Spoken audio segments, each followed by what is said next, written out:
Welcome, everyone. I call the May 18th, 2020 Bothell Regular City Council meeting to order.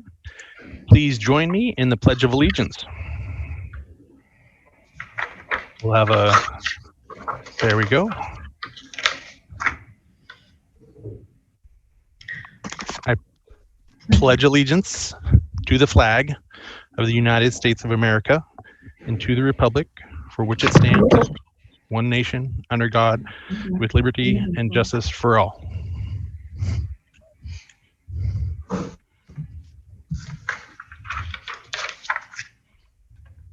Thank you. Before we move on to the agenda items, I'd like to acknowledge our remote meeting format. Proclamation 20-28 regarding open public meetings is still in effect. Therefore, this meeting will be held entirely remotely. Public comment will be allowed both in writing or verbally. Sign-up sheets were provided by the city clerk's office via links in the agenda.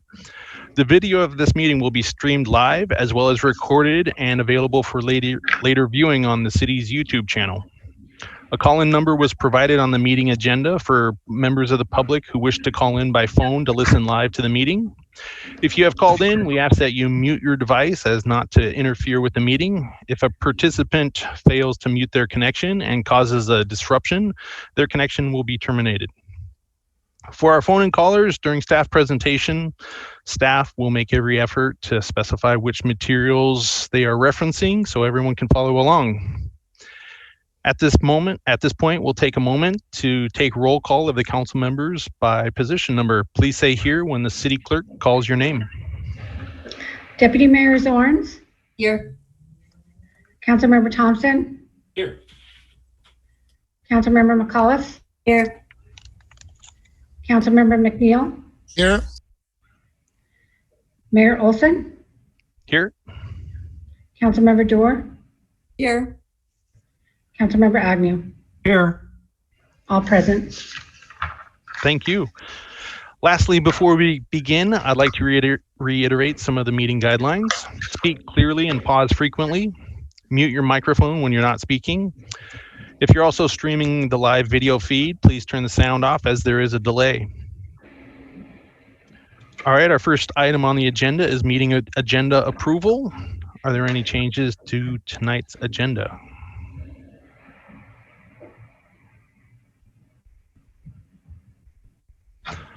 All right, seeing none, move on to public engagement opportunities.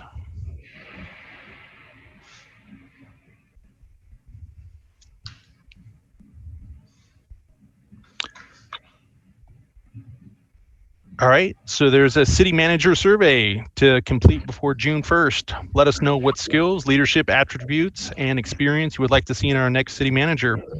You can also share your thoughts on the most pressing and important issues facing our community. Go to www.surveymonkey.com/r/Bothell WACM community input.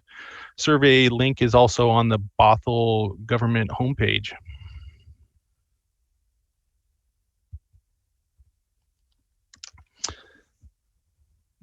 All right, next item we have is our proclamations.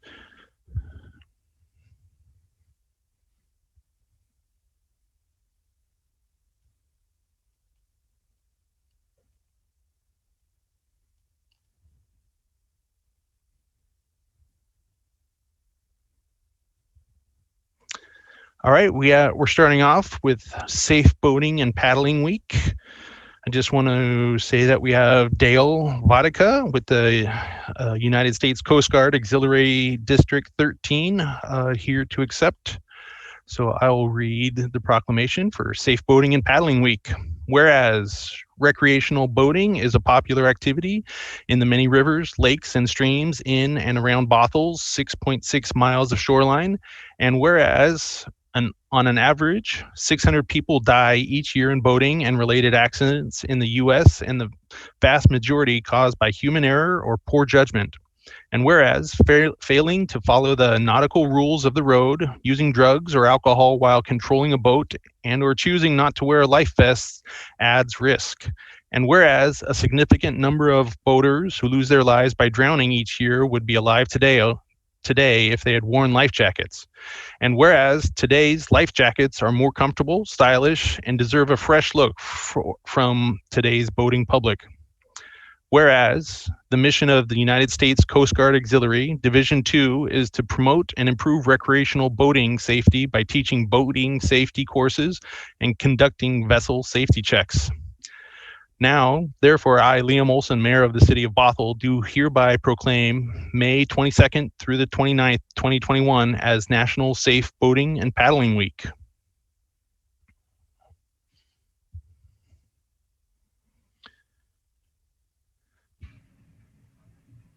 Dale, Mayor would you like? Olson? Yeah, thank you. So I'd like to thank the mayor and the city council for issuing the proclamation again this year. We do this every year to remind the general public that this is the most dangerous time of the year, probably to go boating.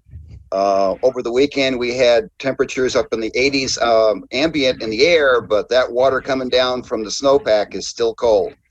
And unfortunately, we've already had some deaths this year.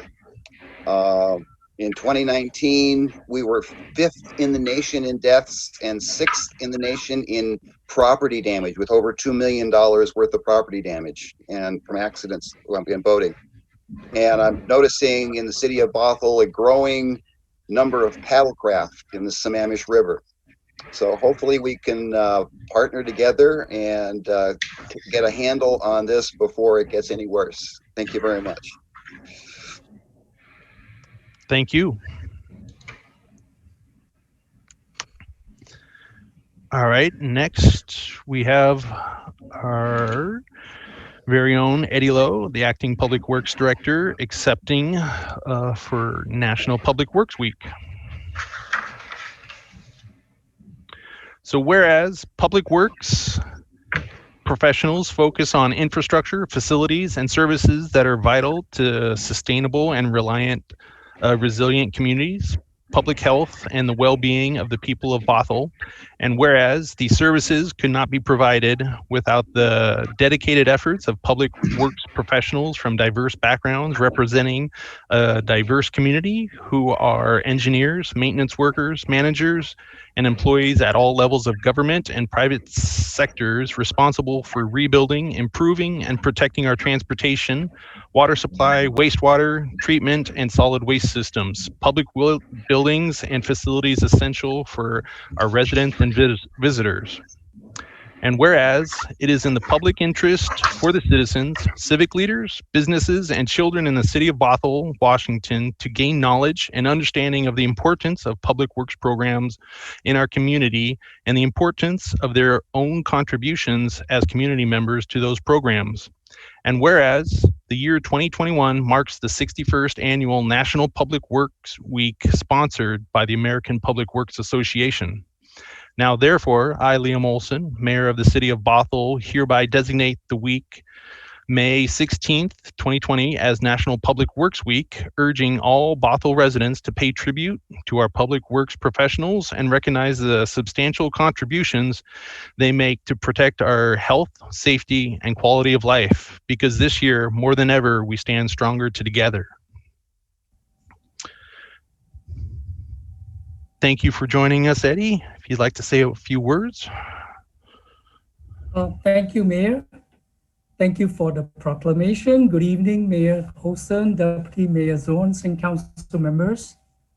It is my pleasure and always an honor to see you at the council meeting, though not in person, to accept this National Public Works Week proclamation. On behalf of Public Works staff, I'm very appreciative of council continued support of the essential services Public Works delivers on a daily basis, 24/7 for the Bothell communities. This year's theme for National Public Works Week is Stronger Together. We are stronger together when all Bothell communities, residents, businesses, visitors, council, or city staff work together. Stronger together when we all care about our environment, streams, roads, bridges, sidewalk, trails, clean water, and all the public infrastructure that we depend on every day. Stronger together when the Bothell community plays an important role in working with public works staff and the city council to create a great place to live, work, and play in Bothell. Again, we're stronger together as a cohesive community to advocate and celebrate National Public Works Week and enjoy the high quality of life in partnership with communities to make Bothell a safe and healthy place for today and tomorrow. I'm really very proud of our public works staff for their dedication in helping make Bothell a great place for all. I would also like to acknowledge several Skyview students watching this virtual council meeting tonight to listen to the National Public Works Week proclamation. Assistant Principal Joseph Robertson of the North Creek High School is working with our Skyview students on a problem-based learning project where students work collaboratively to learn about and develop solutions on different topics, including increasing public engagement in public works. Thank you, and I look forward to a year of coming back stronger together as we bounce forward into the next phase. Thank you, and have a good evening.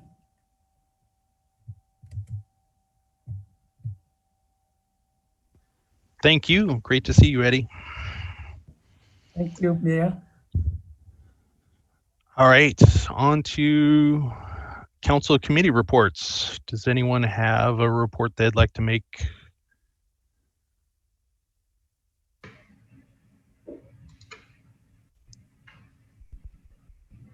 All right, seeing none. So in keeping with Governor Jay Inslee's emergency proclamation 20-28 regarding open public meetings, the city has accepted visitor comment in writing as well as accepted sign-up sheets for those who wish to speak at tonight's meeting. Written comments submitted to the city clerk no later than 3 p.m. today were forwarded to all city council members and are part of the record. City clerk. Thank you, Mayor Olson. Thank you. Yes, we received 7 written comments and 3 requests to speak live tonight at tonight's meeting. So the first written comment was received from Cameron Chapman regarding support for AB 21-071 and the DEI contract.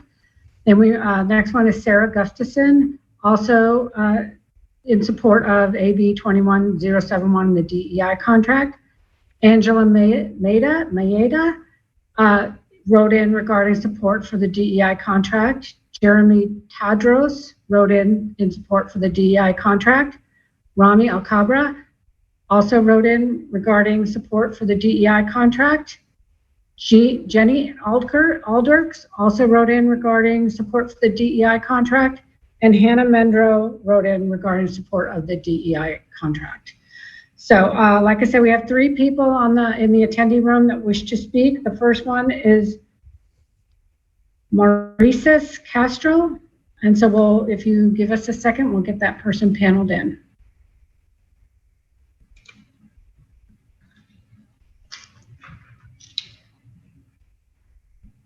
Mayor Chris, did I say your name correctly? Hi, yes, you did say my name correctly. Hello. Okay, great, thank you. Thank you for having me at your council meeting tonight for the city of Bothell. I am the youth chairman for the Coalition of Filipino American Youth Organizations of Washington State, and I recently attended a rally for Justice for John Hyun. John Hyun was a member of Bothell City. He was a resident, upstanding American, 29 years old. When he was physically assaulted and murdered in front of his home, he was stabbed in the heart by a man, and that man is in custody. But we are, as Asian Americans, especially during Asian American Pacific Islander Month, we are asking for the city of Bothell, specifically on behalf of the grieving family, to recognize what happened to John Hyun as a hate crime. The man who is declaring that John Hyun attacked him, saying that John Hyun attacked him as an anti-masker, does not add up, because John was a very peaceful young man. And I recently attended a rally in Seattle the other day where his 2 younger sisters were crying, demanding that, that they would have their brother's voice heard. And so on behalf of COFAL, the Coalition of Filipino American Organizations, and on behalf of the grieving family, thank you for these 3 minutes to just put his name out there. Please investigate John Hewing's murder for what it is, as a hate crime. And we're just asking for that on behalf of his family who's grieving right now. Thank you for your time. Thank you. Next on the line, we have Andrew Nelson. Give me just a second here.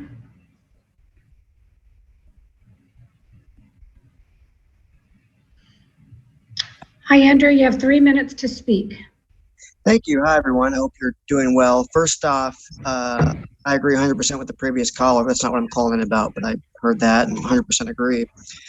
I'm calling it about the DEI contract. I really like what I see. I'm no expert, but I think it looks good. I think this is going to be a big step forward for Bothell, assuming we get this, the ball rolling here.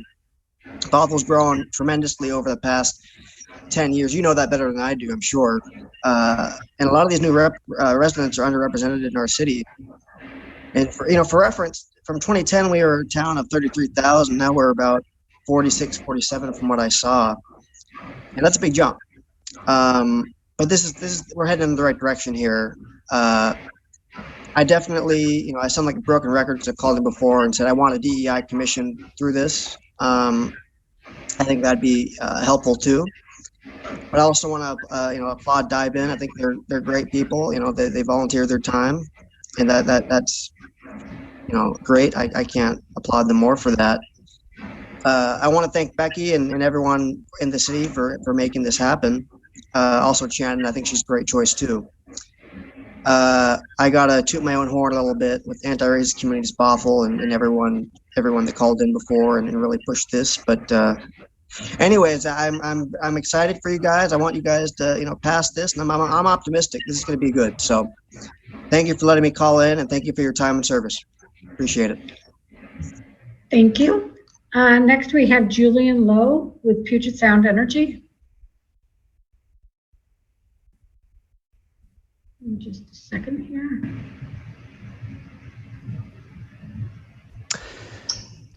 Thank you, Julian. Go ahead. We've got 3 minutes. Great. Thank you so much. Julian Lowe, Local Government Affairs Manager for Puget Sound Energy. And first off, I'd like to thank Eddie Lowe and the entire Bothell Public Works staff, Puget Sound Energy crews and snowpud crews work in partnership together during storm season to clear roads, make sure they're safe, and so that we can safely restore power. So thank you so much for that partnership. I also really appreciate the focus on water and boating safety. Puget Sound Energy always starts off meetings of 3 or more individuals with safety moments, and water safety is a key part of that. Tonight, I'm here to talk about our newest way to assist customers. PSE is helping qualified customers pay their electric and natural gas bills by creating the COVID Bill Assistance Program to help residential customers facing financial hardship due to the pandemic. This program allows customers to receive, 1, up to $2,500 in additional utility bill payment assistance, up to $2,500 to forgive past balances for customers who received energy assistance in the past, extended payment plans up to 18 months, and finally, the option to change their energy bills due date. Puget Sound Energy is committed to being a trusted community partner and doing whatever it takes to get our Puget Sound families through this challenging time. In 2020, we made over $9 million in bill assistance available to over 15,000 customers, and now we're prepared to do even more.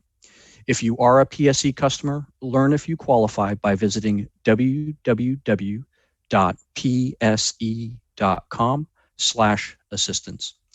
I'll also share a one-page flyer about this program and would appreciate the city's help and that of you, Mayor Olson, Deputy Mayor Zorns, and all council members in spreading the word through your newsletters and social media channels. Thank you so much for the opportunity to speak this evening. Thank you. Mayor Olson, that's all I have on the list to speak tonight. I'm not sure if anybody else is in the attendee room. It looks like mostly staff, but if anybody wishes to speak under visitor comment, please raise your hand.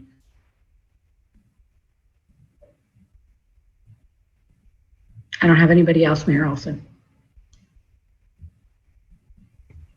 Thank you.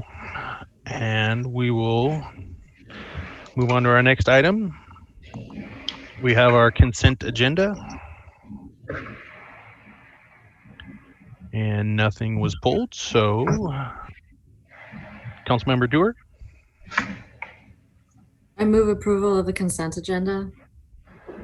Councilmember McAuliffe. Second. All right, thank you. So we have a motion by Councilmember Dewar to approve the consent agenda with a second by Councilmember McAuliffe. Any discussion on the item? Seeing none. City Clerk. Please say yes or no when I call your name. Deputy Mayor Zorns, Yes. Councilmember Thompson. You're muted. Councilmember Thompson. Yes. Thank you. Councilmember McAuliffe. Yes. Councilmember McNeil. Yes. Mayor Olson. Yes. Councilmember Dewar. Yes. Councilmember Agnew. Yes. Passes 7-0. Thank you. All right, we'll move on to our next item. We have AB 21-071. So consideration of contract for diversity, equity, and inclusion consultant, professional services in the amount of $120,000. So I will call on, there we go, Assistant to the City Manager, Becky Range. Mayor, council members, thank you for your time tonight. My name is Becky Range. I am the assistant to the city manager here. I do a few different things. I help with communications and I help with community engagement. And now I am honored and pleased to help with the DEI program.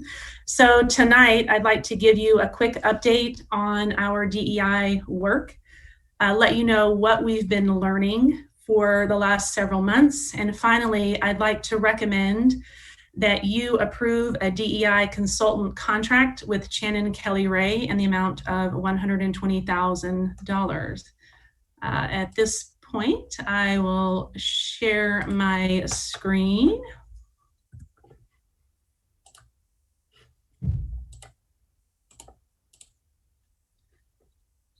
All right. Are you able to see my screen and still hear me? Not yet.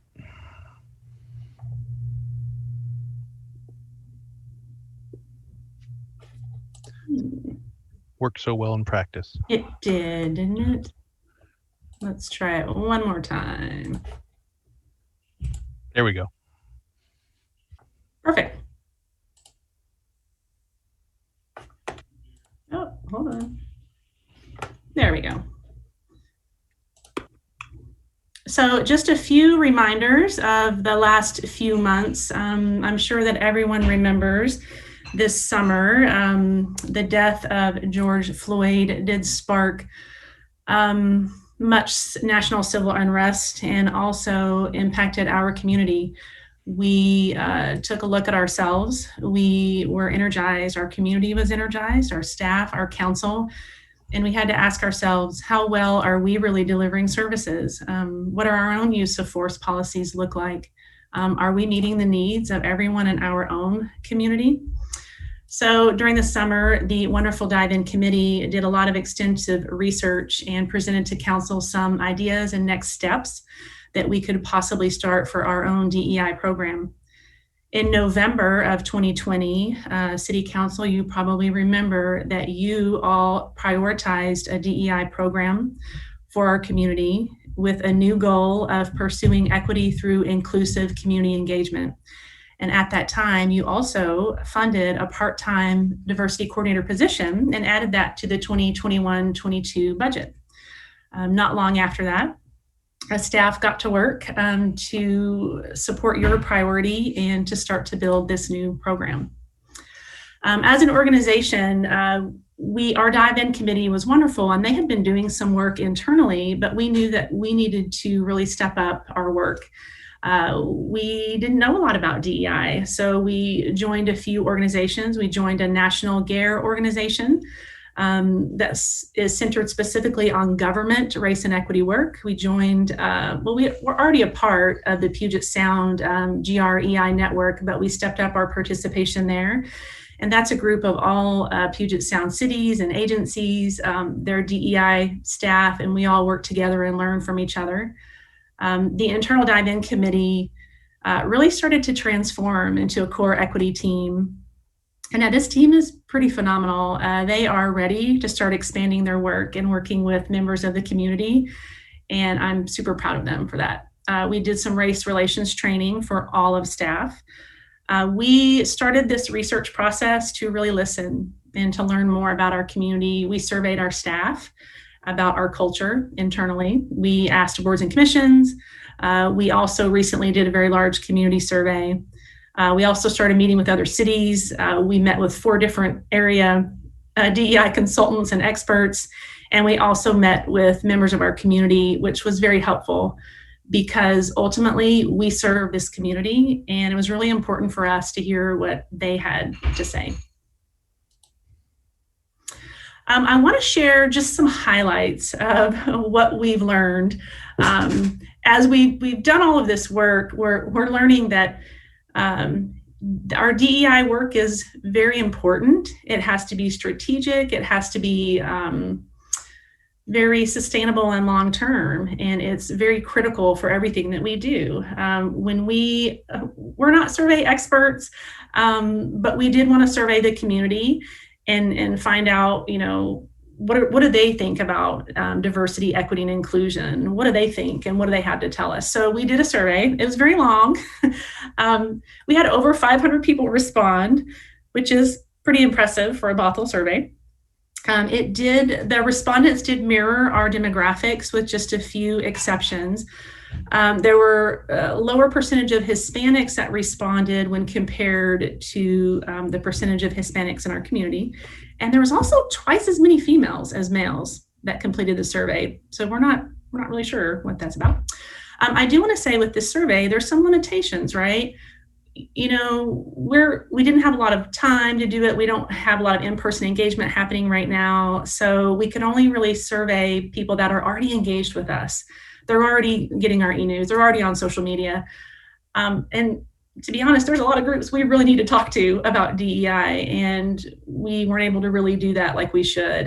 We weren't able to really do language translations like we should. So there are some limitations, and we just kind of admit that with this survey. And there's still a lot of work to be done on this. I would really like for the future community advisory group to kind of help us dig into this and really dissect some of this data for us and workshop it. But we will post the full dashboards of the survey to our website by the end of this week if people want to start digging through that. But we did learn a few things. There were some key themes from this survey, and I will say some things are not surprising. If you know the Bothell community, some of these things aren't surprising. Most of the community supports DEI efforts, especially when it relates to community building. There is, if I could say the one overwhelming theme that came across in this survey, there is a very strong desire for more education, cultural appreciation, and relationship building. And what I mean by that is so many people commented that they know that Bothell hasn't always been that diverse. They know that's changing, and they really want to learn about people that are different than them. And they really want to have more relationships with people from different cultures, different races, different sexual orientation. And that's pretty exciting. I just feel really positive and excited about that. There were a lot of comments about we do not do inclusive and authentic community engagement well. And that is true. And it takes a lot of resources to do those sorts of things, but we don't do it well. It takes a lot of time. Related to that issue, there were many, many comments about a power inequity that exists in our community and also unheard minorities. Many people commented that we don't hear from many groups that we need to be hearing from, and they're not represented in our boards and commissions. They're also not represented on our city council, and there is a power inequity there, and there were a lot of comments about that. There were a lot of comments and some themes about it's important to admit that racism and bias exist. That was pretty prevalent. That sometimes people think it doesn't happen in Bothell, but many people said we need to admit that happens. A lot of comments about we need more affordable housing. There were some comments that revolved around police education, bias, safety, and crimes. And it was kind of hard for me to put these together. There were a couple of things happening here. There were a handful of comments about our police department, that they are biased and they are racist. Not many, but a few comments.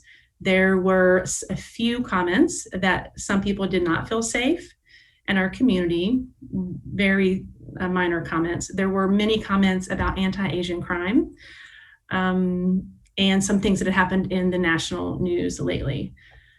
There were comments from not as much as the other areas, but there were many comments from people who do not believe there is a need for DEI. And those are kind of broken into two different buckets. There is a small amount of people that don't think racism happens in Bothell, and they don't think DEI is needed, and they don't even want to talk about it. And they have said very specifically, we're not Seattle. We don't want to be Seattle, and we don't have any problems here. Then there's another kind of bucket that says they're really uncomfortable talking about DEI, and they don't want to talk about race because they said if we talk about people that are different, then that's racist in itself. There were a lot of questions on this survey, and like I said, we can dig into the data later, but one of the biggest and most important questions for us was this question. I personally feel Bothell is a safe, welcoming, and inclusive community. So I guess the positive is that more than 70% of the over 450 people answered this question said that they agree. They do feel safe, welcoming, and inclusive. But if you look here at these top two that say I disagree, that represents about 14% of that respondent group that disagree. So we don't know, we'll have to dig in. We don't know if that means it's an accessibility issue or maybe race or gender or sexual orientation. We're just not sure. I was really interested in this question and how people of color answered this question. I was a little reluctant to show this slide because, like I said, I'm not an expert on surveys. I'm not a race expert, but I really wanted to see this data. And this was interesting to me. So this is all the respondents with the exclusion of anyone who identified as Caucasian. Fairly positive. 70% of those respondents said they agree that they do feel Bothell safe, welcoming, and inclusive. But there are some people who do not feel that way. And that's what concerns us. And those are the people and the issues that we really need to learn more about. Lots of specific questions. I do only want to highlight 3 because they were interesting to me.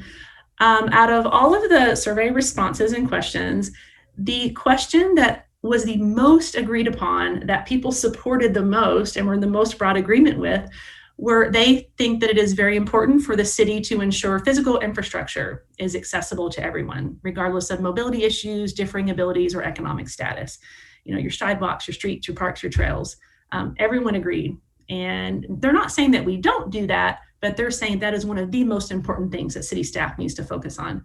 One of the questions that was maybe the most polarizing, people felt either the most strongly about it one way or the other, was how important it is for city staff to examine and discuss how their work is impacted by factors of identity.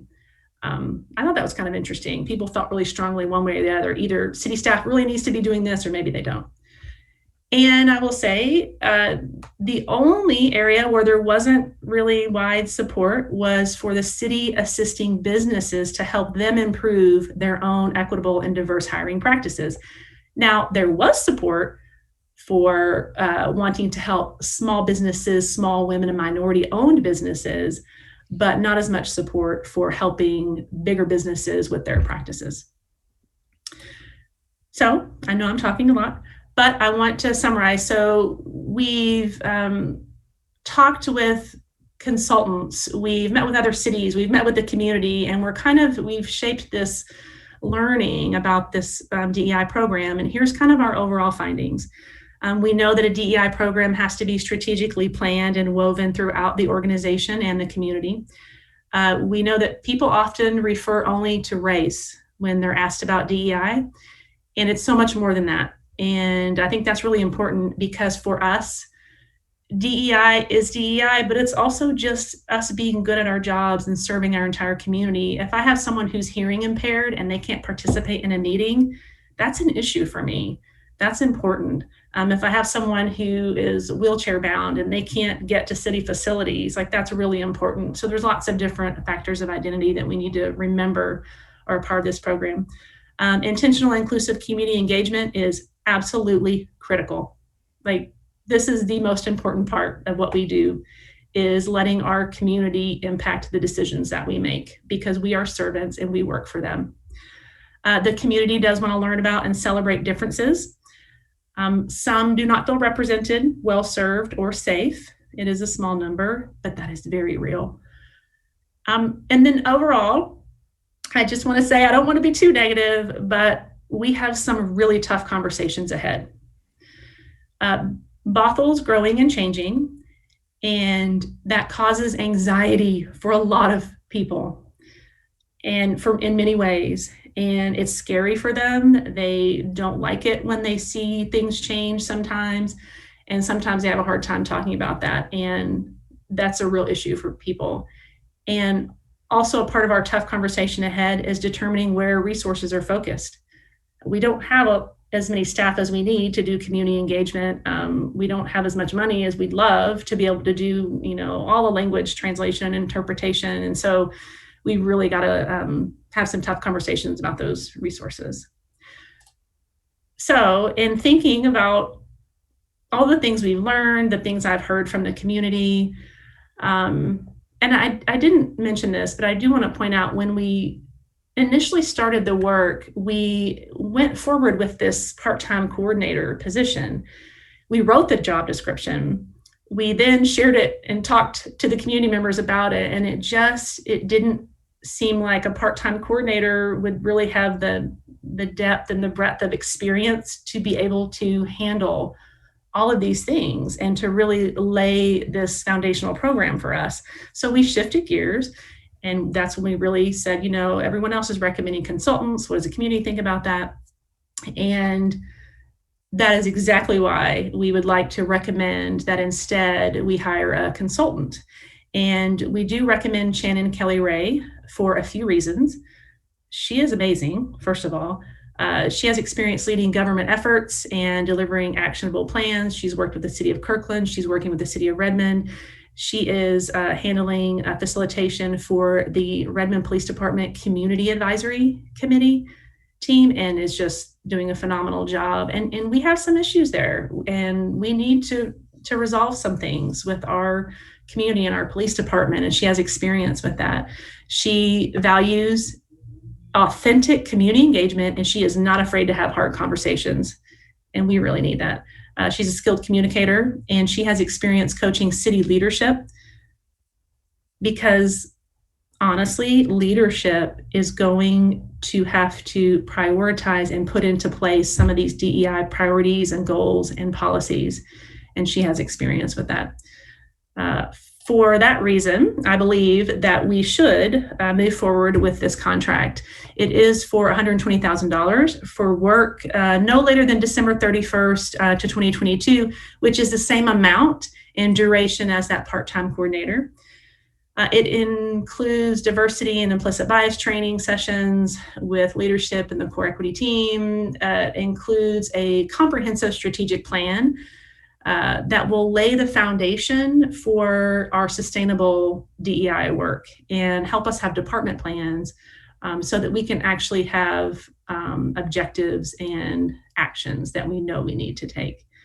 Also, community engagement and consultation services throughout, which I think will be really beneficial because if I'm honest, a lot of us don't know how to talk about this. These are hard topics. We always feel like we're going to say something wrong. We don't know what we don't know. So her consultation will be super helpful. So I will close with my staff recommendation is to ask you to grant the interim city manager approval to enter into a contract with Shannon Kelly Ray Consulting in the amount of $120,000 for DEI consulting services. And I am happy to answer any questions at this time.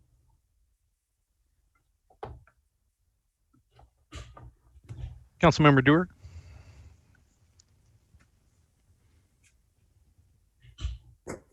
Thank you, Mayor. Thank you so much, Becky. I have some comments, but the first question is, remind me how long the process is for this contract? The term of the contract is we're hoping to start 1 June and have her be under contract until the end of December 2022 to coincide with the budget and also with the prior approval of the part-time diversity coordinator. And it will take quite some time to do the strategic plan. Great. I just want to thank you so much for the work that you've done. It is not easy to have these conversations, and that survey certainly, doesn't make me entirely comfortable, right?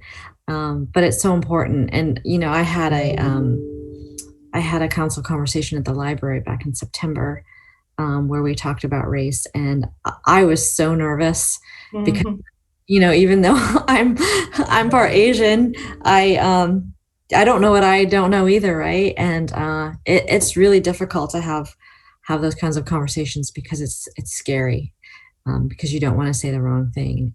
But I agree, it's really, really important to understand where people are coming from and how they're feeling and what we can do better. So I appreciate your courage in doing the work, even though you weren't entirely comfortable with it. And I think I've met Shannon, and I've certainly heard of her work. And so I'm really excited to have her help us navigate this topic. So thanks. Councilmember Thompson. Thank you, Mayor. Becky, just thank you. And thank you to staff, whoever was involved in this discussion, and the team, because I think the option that you brought us is a lot better than what we asked for. So whoever brought that up first, extra thank you to you, but thank you to everybody that was involved. I think somebody with the relevant expertise to help us design what an ongoing program would look like is just a better option than us designing that program ourselves. When you brought up the slide that talked about people feeling safe and welcomed in Bothell, I was thinking to myself, I would really like to see that number broken down into non-white populations. So when that was the next slide, I was really happy. And it's great that 70% of people who do not identify as Caucasian feel safe and welcomed in Bothell.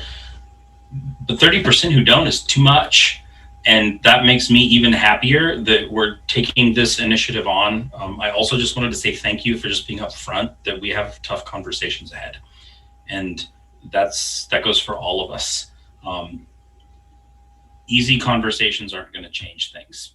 And this is something that we need to do so we can change for that 30% of people of color in Bothell who don't feel safe and welcomed here to some extent. So just thank you. I don't have any questions. Your presentation was really thorough, and I appreciated it. Councilmember McAuliffe. And thank you, Mr. Mayor. First of all, one of the things that I requested that we would have bias training sessions for city council. And I see that this is in the contract, and I'm very, very pleased because I think that you have to start sometimes from the top to understand the language, the issues, and we all need to have that kind of training, because what we don't know, we don't know. So I'm very pleased to see that in this contract. So we'll start with the city council staff and move on through it. I'm very excited to have this happen. Thank you very much for bringing this forward. Councilmember Agnew. Yeah, Becky, thank you very much for you and your staff for everything you've done here.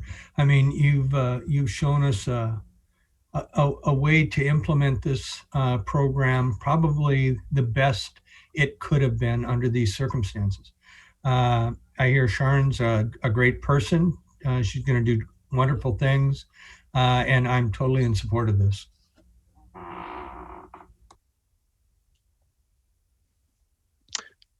Deputy Mayor Zorns. Well, I made notes here, so because I didn't want to forget anything. Not that they're profound or anything, but I just, want to be able to get everything in.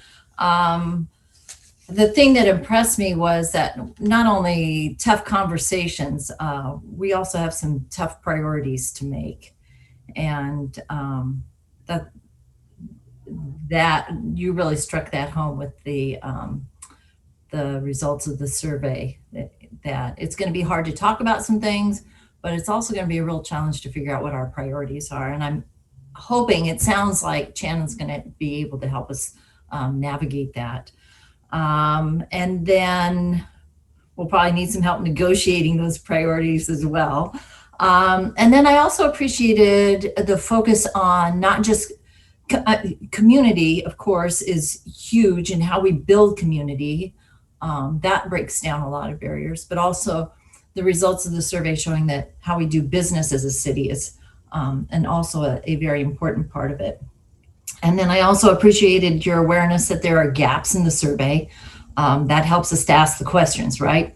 And then Becky, I just have to thank you.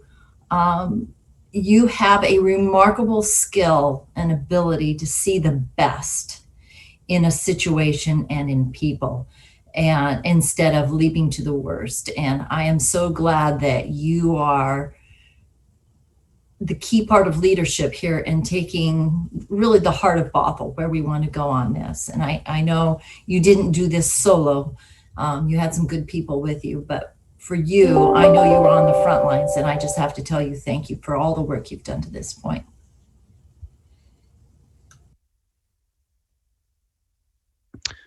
Councilmember McNeil. Thank you, Mr. Mayor.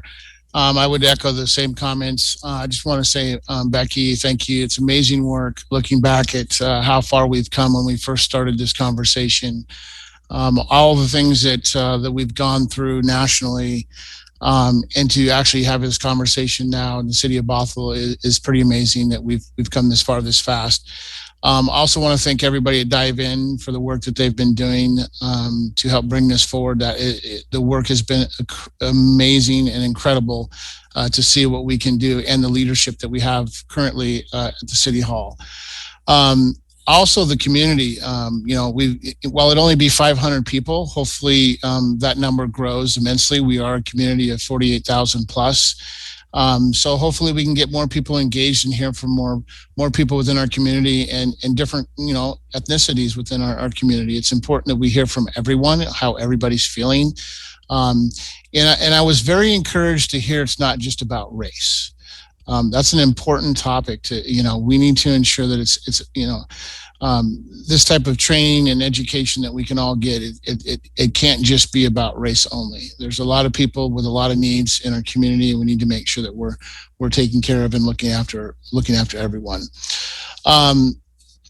Also wanted to just say that I've had the opportunity to speak with Shannon Kelly Ray and work with her in a very limited role over at the school district on the equity diversity initiative program that they were putting together there. The conversations are tough, but they're important conversations and they need to be had. We often talk about what it means to be an adult and have these conversations, but there's kids that go through these things, bullying and things like that. And I look forward to being educated and learning how to legislate properly with even the words that we speak and say from the dais or publicly, not only as the council members, but just as community members, just as, residents of our great city of Bothell, just understanding that what we say matters and how we say it matters. And so I'm super excited and energized. I can't imagine not having this. I'm so thankful that our community did step up and make sure that their voices are heard. And I look forward to actually being a leader regionally on this, hopefully, in the work that we've done to engage with other cities around the region speaks volumes for our leadership and what you guys are doing there at the city. So I'm very much in support of this, and I want to thank you again for all your hard work and dedication to getting this to us. Thank you very much for this, Becky. I'm looking very much forward to seeing the data once it's available to all. I think it's great to have a baseline set up, and really moving forward, being able to, with Shannon coming on board, to really be able to reach out and connect with more people. And I think it was great that we were able to get such a strong participation in a short amount of time with the challenges of COVID and not being able to have the regular connections that we do. So that was a great result on having that much connection. And I think we have the ability to do better, and we're striving for that every time. So I think that's a great path to be on. And as Councilmember McNeil said, I think we have the opportunity to be a resource for other cities and communities, just as we reached out and got in touch with cities, agencies that have gone through this ahead of us. I think we will be able to learn and navigate this process, and then be able to be a resource for the region as well. So, we're just growing this day by day, piece by piece. So heard great things about Shannon Kelly Ray, so excited to have her on board. I think it's great to have the expertise coming in-house to really develop and tailor this program for our community. So yeah, I'll be in full support of this, and I will go over to Councilmember Dewar. Thank you, Mayor. I'd just like to move the recommended action. All right, and Councilmember McNeil? Second. All right, so we have a motion by Councilmember Dewar to grant the interim city manager approval to enter into contract with Shannon Kelly Ray Consulting in the amount of $120,000 for DEI consulting services, with a second by Councilmember McNeil. Any discussion? Seeing none, City Clerk? Please say yes or no when I call your name. Deputy Mayor Zorns? Yes. Councilmember Thompson? Yes. Councilmember McCullough? Yes. Councilmember McNeil? Yes. Mayor Olson? Yes. Councilmember Dorr? Yes. Councilmember Agnew? Yes. Passes 7-0. Thank you so much, Becky, for all your work and dive in, and everyone else that made this possible, putting in place one of our council's priorities. Thank you for your time. On to AB 21-072, consideration of funding agreement with Sound Transit for transfer of development rights, implementation in Canyon Park. And I will turn it over to our Community Development Director, Michael Cotterman.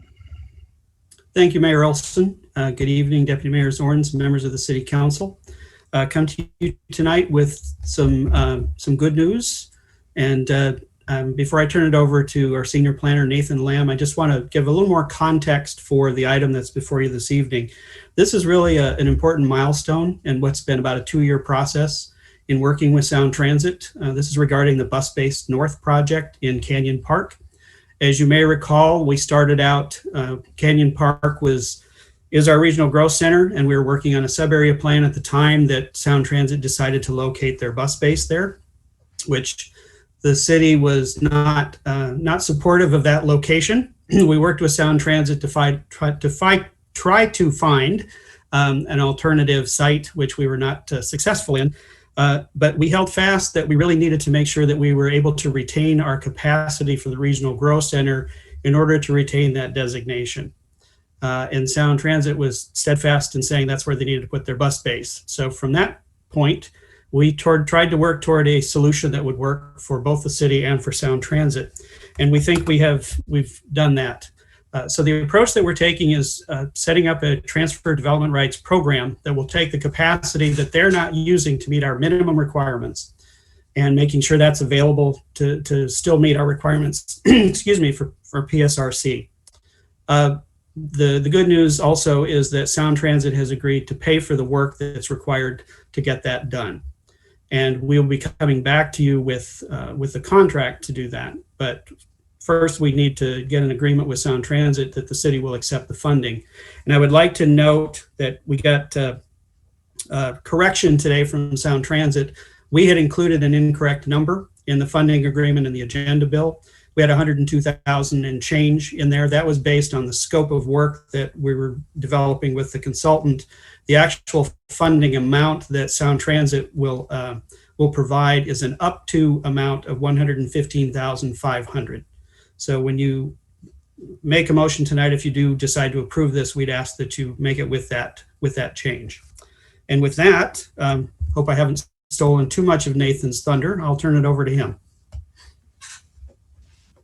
Hey, good evening, Mr. Mayor, Deputy Mayor Zorns, and members of City Council. Nice to see you again. And thanks, Director Cotterman, for getting us all caught up to the stage we're at with Sound Transit. Now I'm going to go into a little bit more detail and just reiterate what the purpose of the agenda bill is for tonight. So essentially, staff is asking council whether or not to authorize the interim city manager to sign the funding agreement for this collaborative project for a transfer of development rights program in the Canyon Park RGC. This really is a collaborative project whereby the funding agreement essentially in the recitals talks about the consultant doing the feasibility analysis for the program, what the structure would look like in administration, and concluding with some draft city code that the city could choose to use to implement a TDR program in Canyon Park. So that is what we're asking for. Really, this is giving the city just another tool to sort of implement the Canyon Park sub-area plan that you all adopted late last year. It's one of the priorities on the 2021 planning docket. And, you know, as Director Cotterman alluded to earlier, it's really helping us keep the capacity, the potential capacity that we have in our RGC to be able to hold that designation regionally. And I think it's important to remember too that any TDR credits would be used for affordable housing per the Washington Revised Code. So that hits on another one of our priorities for this year. We've got regional support from PSRC. Just last week, the Sound Transit System Expansion Committee approved the funding agreement. And so it will be going to the Sound Transit Board next week on Thursday, 27th for their approval. So if you do authorize approval tonight for the $115,500, I'll respective commitments would have been made, and we're hoping to bring you a contract, the official contract, next month, and actually kick off the project by the end of next month. The scope has a timeline of up to next May, and so that's what we're aiming for. And there was an attachment with the funding agreement was attached with the scope of work. So if you guys have any questions, I'd be happy to answer any questions that the members of council have. So thank you.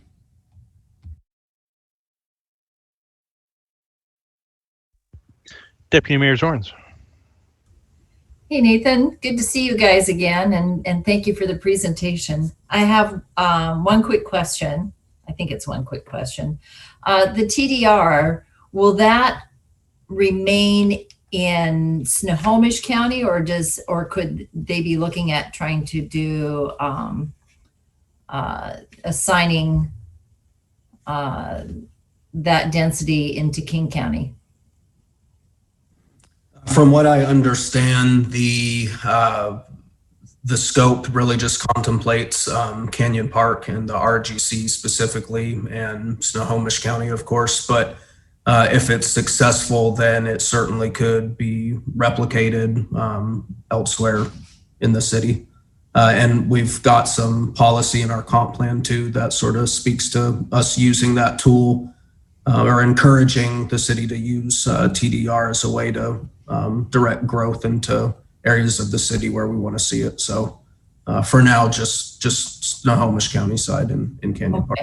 Does it allow us to go out of Bothell? Would this TDR allow us to go like to county, adjoining county unincorporated areas, that kind of thing, if they have that zoning in place to be a receiving? Probably doesn't have receiving areas, but does it allow us to move to other municipalities? To start out with, the scope just is for the RGC, because again, the whole premise was to make sure that we're retaining that development capacity in the RGC first. And then okay, so either I'm not understanding, or I did a poor job asking the question and you answered my question. So you're talking about trying to maintain the numbers that we have for the RGC, right? And the TDR allows us to move those numbers somewhere else, but still, in theory, keep that kind of density that we originally had planned. Correct? Exactly. We're sort of making up for the shortfalls in underutilized development, I guess, such as the bus base, and we're allowing, that potential capacity to be added on somewhere else within the RGC. So we're still. So you're talking about actually just staying within the RGC with the TDR, not moving it to another city or another receiving area. Okay. For now. Yep. Okay, gotcha. Okay. And then this has nothing to do with, I don't want to rain on your parade, because you guys did some really great work here in getting this piece dealt with. This is just me, shouting to the universe that I'm just gravely disappointed with Sound Transit and what they've promised the voters for meeting the needs for commuters, with the lack of park and rides, lack of bus routes that go out into our community. And I'm speaking probably to what a lot of you are feeling, is that it just feels like we've just again been put on the back burner with this bus service center being put into Bothell, but no significant other things that have been promised to us as far as park and rides and that kind of thing. So I just have to use this moment to speak my frustration, because it's okay. But thank you for this piece, because it does help us, navigate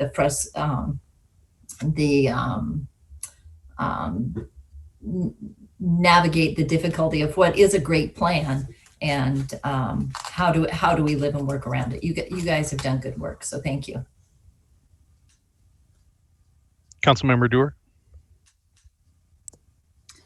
Thank you, Mayor, and thank you, Nathan, for the presentation. Could you explain? I feel like if I was a viewer observing, I would have no idea what TDR is and how it works. Could you just briefly maybe describe why it was necessary rather than just upzoning a different area of that regional growth center, which we're trying to make numbers on, just so people can understand the why?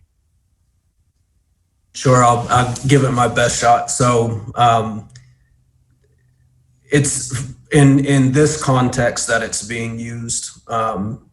It's really a custom approach to balance our numbers in our regional growth center. And as you all have talked about at length, we rely on that regional growth center designation in Canyon Park because it makes us competitive for funding for transit projects, especially as I understand it.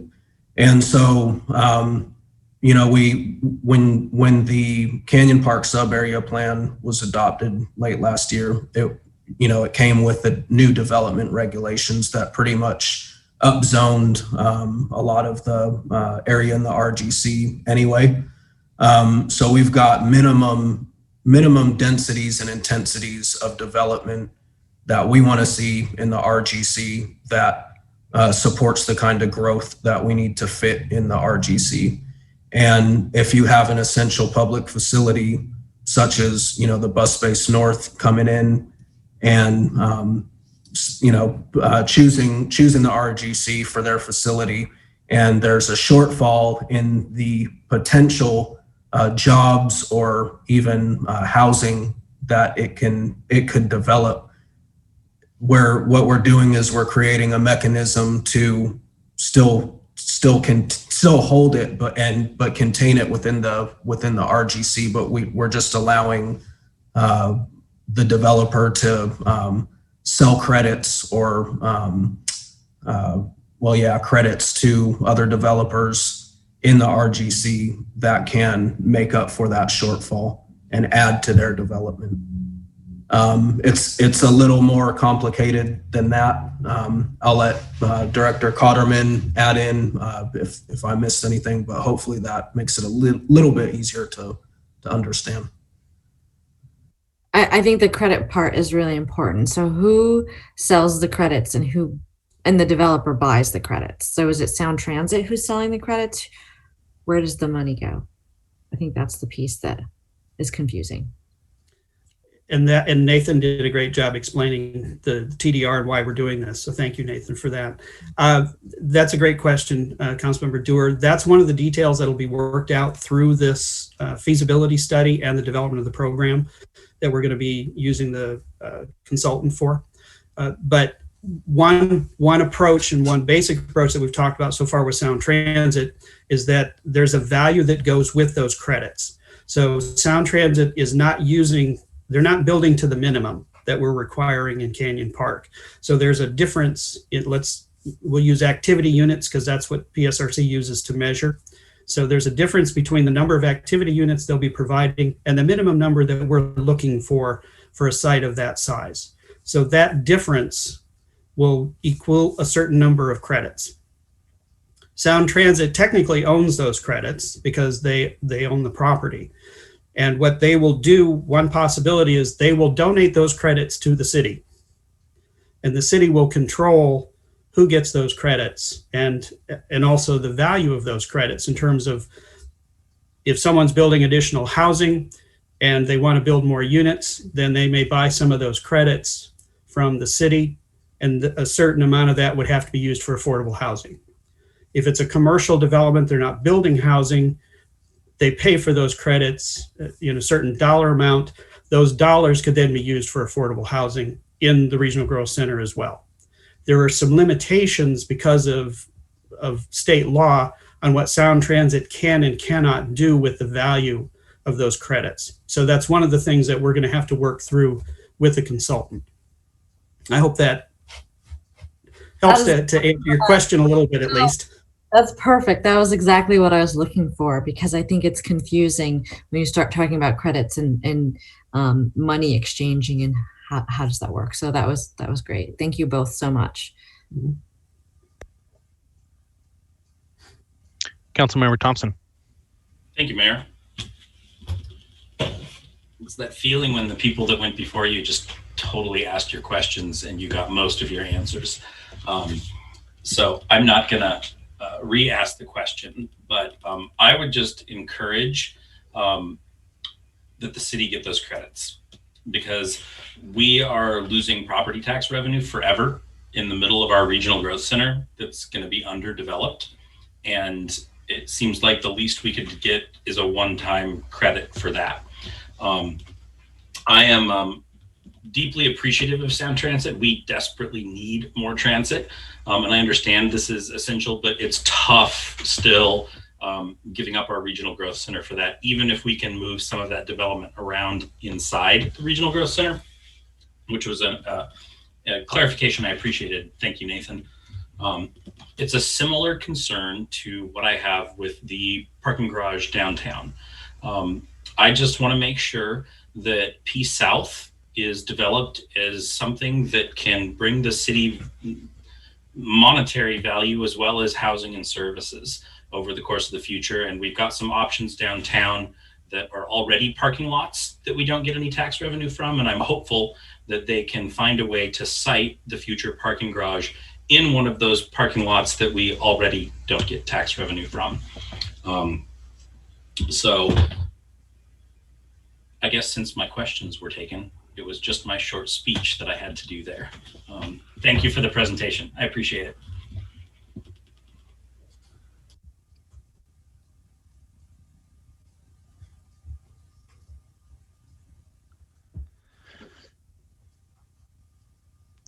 Thank you very much, Michael and Nathan, for the presentation. So yeah, I appreciated the extra just kind of the groundwork or the sharing of the details, especially of the credits. So I appreciate the question by Councilmember Dewar there. I think that was a great clarification of what is really going to be some of the meat in this study here. So so yeah, look forward to this continuing to move forward and getting the results back next year sometime. So, Councilmember Dewar. I would like to move the recommended action with the adjustment of the funding amount increase to $115,500.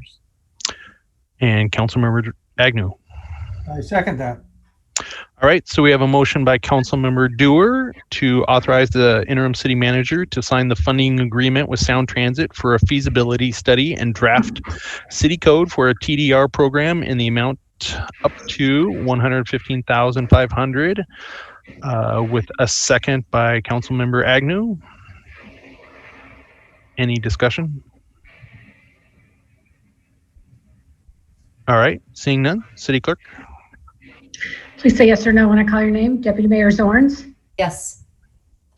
Councilmember Thompson? Yes. Councilmember McNeil? Yes. Councilmember McAuliffe? Yes.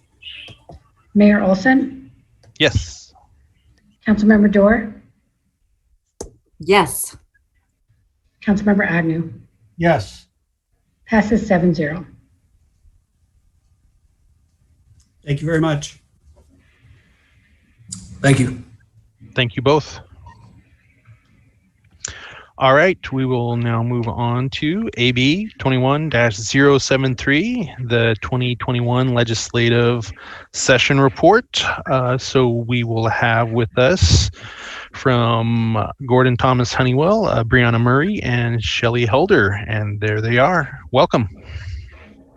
Great. Thank you, Mayor and Council. I'm Brianna Murray, and I am so pleased this evening to be joined by Shelley Helder. For those of you who don't know, Shelley was out for maternity leave for much of the legislative session, and I did my darndest to fill her shoes. But I am so excited that she is here this evening, back at work, and that I can hopefully take a bit of a breather. This evening, we're here to provide you with a report on what occurred this past legislative session.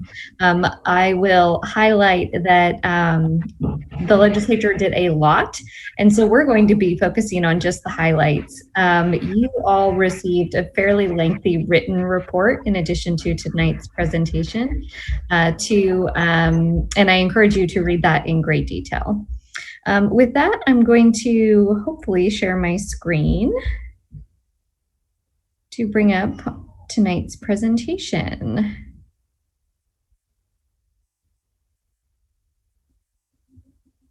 Okay. Hopefully that is working on everyone's screen. Thumbs up, yes? Yep. Great, wonderful. Okay, so we're going to provide a broad overview of the 2021 legislative session, and then we'll focus on the outcomes of the city's state legislative priorities, and then spend a little bit of time talking about next steps. As far as an overview of the 2021 legislative session, I'm going to start high level and very quickly get into more details. So hopefully you all can keep up with me here. As many of you know, the legislature operates on a 2-year cycle that aligns with the state's biennial budgets. The first year, this year was the first year of that 2-year cycle. As such, it was a long legislative session and lasted 105 days, starting on January 11th and ending on April 25th. This year, the legislative session was convened almost entirely in a virtual format. Like many things throughout the pandemic, the legislature had to adapt to the pandemic environment and did so pretty successfly. The legislature considered a total of 1,075 bills, which is quite a bit significantly fewer bills than would be considered in a typical year, which is evidence of the impact of the virtual format. However, the legislature passed into law 334 bills, which is on par with the average number of bills that the legislature passes in any given year. So while there were fewer bills introduced, the same amount of bills passed into law. The Democrats held the majority in both the House of Representatives and the Senate, which allowed them to really set the agenda, and the majorities in the two chambers were strong, so they were able to advance a great deal of their agenda. Any legislation that was introduced but did not pass will automatically carry over to the 2022 session or the second year of the 2-year cycle, and will be considered in the 2022 session. In addition to all of the bills that were considered, there was also a great deal of focus on adopting the biennial budgets. And the state has 3 different budgets: an operating budget, a capital budget, and a transportation budget. At the city level, you all often integrate your capital and transportation into one capital budget or CIP. The state separates out the capital and transportation budgets. So just to provide a bit of background on each of those 3 budgets, all 3 budgets operate on a biennial cycle that is effective July 1 of 2021 and goes until June 30th of 2023. When the legislature comes back into session in 2022, they will be making amendments to the biennial budgets that they adopted this session. The operating budget funds all state agency operations. This is the one you most traditionally hear about in the news media.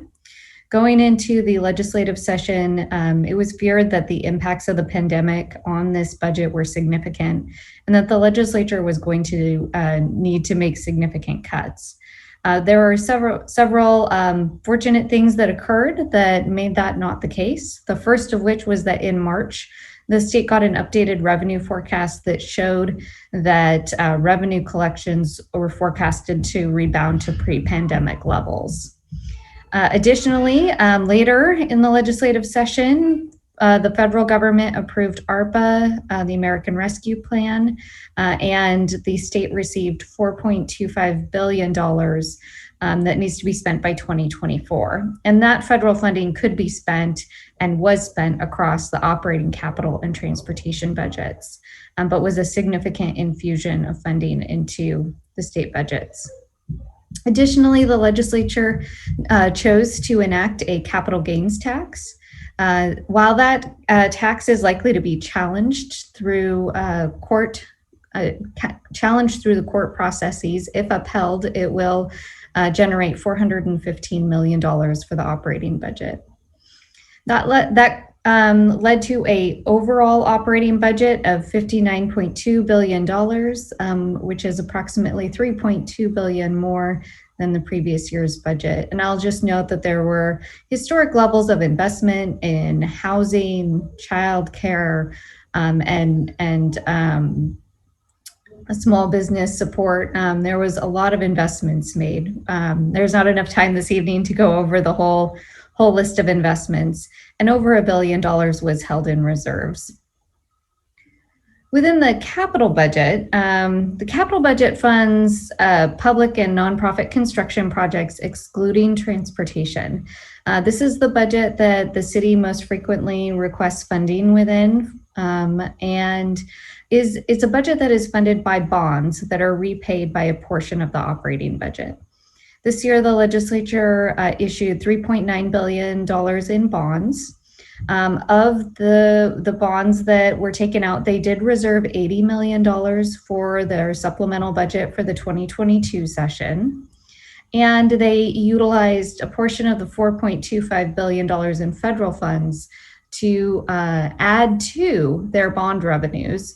So $589 million in stimulus funds were added to the $3.9 billion in bonds to create one of the largest capital budgets our state has seen in recent history. Many of the investments made within the capital budget did contribute to economic recovery, which was one of the priorities of the legislature. And we'll talk about how that benefited the city of Bothell here shortly.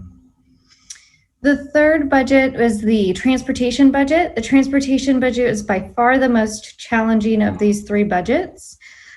Similar to the operating budget, there was going into the legislative session, there was a significant revenue shortfall predicted as a result of the COVID-19 pandemic. However, unlike the operating budget, transportation budget revenues were not forecasted to return to pre-pandemic levels and still are not forecasted to return to pre-pandemic levels.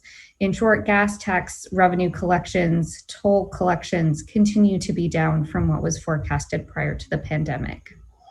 In addition to that, the Supreme Court has had a mandate requiring the state to replace all state-owned culverts.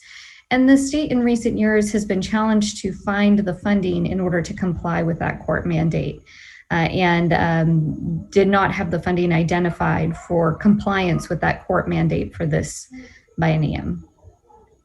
Because of the revenue shortfall and the court mandate and the growing demand for investments in new transportation projects, there was a robust discussion around a transportation revenue package. And really, as the legislative session carried on, the discussion around a transportation revenue package became integrated into discussions on a low carbon fuel standard and a cap and invest proposal.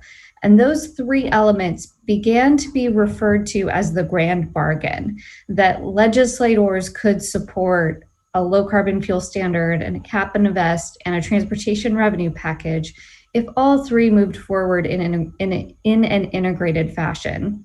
The legislature did approve a low carbon fuel standard and a cap and invest proposal. And the version that they approved included language that made it so that those bills could not be fully implemented until at least a 5-cent transportation package was enacted. Earlier this week, the governor did veto the language connecting those two policies to the development of a transportation revenue package, thereby sort of breaking that grand bargain. The transportation revenue package did not pass this session with the veto, which will likely be challenged in court in terms of whether or not he had the authority to do that. It's somewhat up in the air in terms of whether or not a transportation revenue package can make it across the finish line in the near future. At the end of the legislative session, there was a lot of discussion around a special session later this year to do a revenue package. I think that's still a possibility. Waiting until 2022 or even the 2023 session is also a possibility. At the end of the day, in the transportation arena, what the legislature did is they adopted an $11.7 billion budget that utilized $1 billion in federal backfill dollars, in federal funds, in order to backfill the decline in revenue from the pandemic. And that allowed them to keep projects that were already allocated funding for the most part on schedule and to fund state-owned culverts under that court mandate. So that is a broad overview of the legislative session and the budgets. I'd like to transition to talking about Bothell's state legislative priorities. I'll spend just a moment on this slide that really captures your top legislative priorities. And just to note that we had a lot of success this session. The city worked very closely with our first district legislators on the legislative priorities, and for items that weren't fully accomplished, significant progress was made. And that's really highlighted here on this slide. We're going to go through each one of these, starting first with the completion of the I-405 corridor.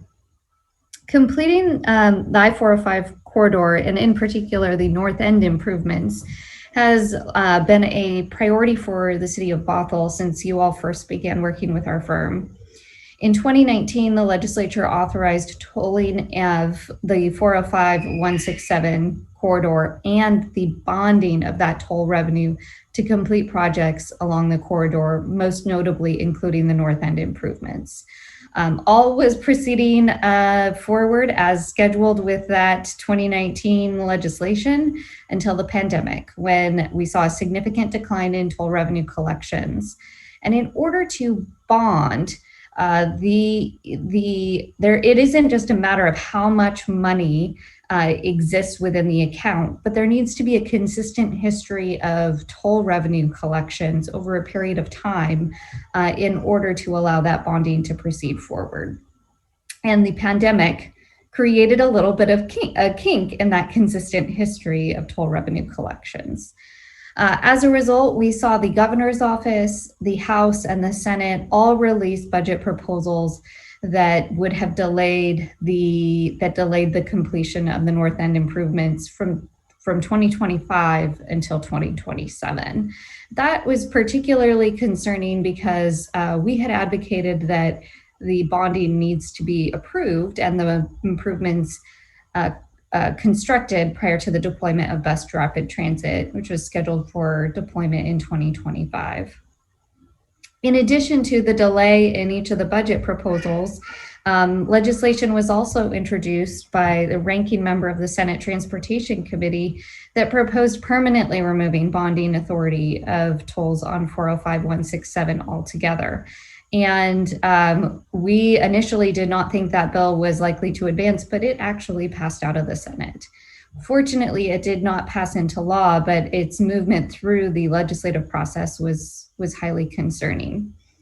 I'm pleased to share that your local legislator, Representative Doerr, and partnered with other legislators along the corridor, most notably Representative Slatter, to really dig in deep to the budget proposals that were released and to try and find the best solution possible given the challenges pertaining to the pandemic for the 405-167 corridor. So where we landed in the final transportation budget was that there was $33 million in federal funds allocated to backfill lost revenues in the 405-167 account. Again, in order to bond, you need that consistent history of toll revenue collections. So that backfill revenue is helpful, but it's unclear whether or not it's going to allow us to bond in a timely fashion and deliver those projects soon. I think that's something that needs to be discussed and continued to be worked on between WashDOT and the Treasurer's Office. There were also several provisos pertaining to the corridor, including in the transportation budget. The first indicated that the North End improvements can be constructed sooner than 2027 if funds are received by the state by September 1st of 2021. And that was included in anticipation of potentially some revenue that could come available through the federal government if the federal government does a transportation package. The second was proviso language directing WashDOT to pursue federal grants and loans. Again, really wanting to make sure we're capturing any opportunity to try and secure the funding to deliver the project sooner rather than later. Similarly, directing WashDOT to explore phasing and modifications to the project to complete it within that 23-25 biennium, and a directive to WashDOT and the Treasurer's Office to develop a plan on how the bond proceeds can directed to be bonded, how the toll revenues, if bonded, could fund the projects originally identified in 2019. And that report is due by January 1 of 2022. So this is a complex issue. It is also of great importance to you all. I'm inclined to stop there to see if you all have any questions specific to the 405 corridor before we move on. We'll cover some of the other transportation priorities, but I'll pause there to see if there are other questions or even comments related to this particular item. Deputy Mayor Zorns. Well, I was going to put our council member Dewar on the spot and ask if there was something she wanted to add to council about this piece of completing 405. I'd be happy to. Well, one of the things I wanted to point out is that Brianna doesn't give herself any credit, but this is why having her and Shelley is so critical, because there is so much going on. And she came to me and said, hey, we need to look into this. And that's where the proviso came from. I called it the Hail Mary proviso, about giving us time to find funds by September 1st, 2021. And that was all because Brianna was bird dogging it and saying, this is happening. It's not necessarily in view for you, but be aware of what's going on. And that spurred Rep. Slatter and I to go and talk to the Treasurer's Office and talk to WashDOT about what it would take to keep the project moving and potentially get it done on time. And so I just wanted to give a shout out to our lobbyists, because that $50,000 that we pay them spurred me to get $33 million. And it was critical. It was really interesting, actually, because it cost $30 million to postpone the project 2027, and so asking for 33 didn't seem like seemed rather obvious that they would give us the money to backfill the tolls. And the tolls, incidentally, are 405 is down 80% during the pandemic, so it's a significant chunk that we lost. So we'll see what happens, but I don't think we're out of the woods yet, but that certainly at least keeps us moving forward. So. Well, thank you, Councilmember Representative Dewar. Those are very kind comments. I will say, with this complex of an issue, it really was a team effort to try and bird dog and identify solutions. And we're going to conclude our presentation this evening talking about next steps. And there are a lot of next steps this interim focused on this corridor and how to make this happen. Our work is not done. If there are no other questions, I'll move on to our next slide, which is the Bothell Way Northeast Bothell Everett Highway Widening Project. This was a $7 million transportation request to finish what is an over $80 million project. I'll just note that this is a very competitive project to be seeking state funding for because it is the last dollar in on a very expensive project. And so we had a lot of support for this project from our first district legislators, as well as from transportation budget writers. But unfortunately, without a transportation revenue package, there is no funding available for new projects. So we really were working to position this $7 million request within the development of a revenue package. And again, as I mentioned earlier, there was lots of discussion around a revenue package. There was a proposal released in the House and in the Senate, but no broad agreement. I will note that our $7 million request is reflected in the Senate proposed project list, but not in the House proposed project list. My latest understanding is that there has been revisions made to the House project list that are not public, and that the revised version that is not public does include the $7 million for the House. So I'm optimistic about how well positioned this project is to receive funding if and when the legislature does adopt a transportation revenue package. I just wanted to add that there was some misunderstanding because the SWIFT line was funded for around the same amount. And so I talked to Chair Fye, and I think the reason it's included in amendments is because I explained that in order to get the SWIFT line, we have to have this project done because that's the 4 lanes is a requirement for any SWIFT line. So I think now that that's understood, it's definitely jumped up in priority. So. Great. That's great to hear, and a bit more detail on it being added into the House proposed list. And the SWIFT line is reflected in both the House and Senate proposals. Moving along, and please do, actually, I must have missed a slide.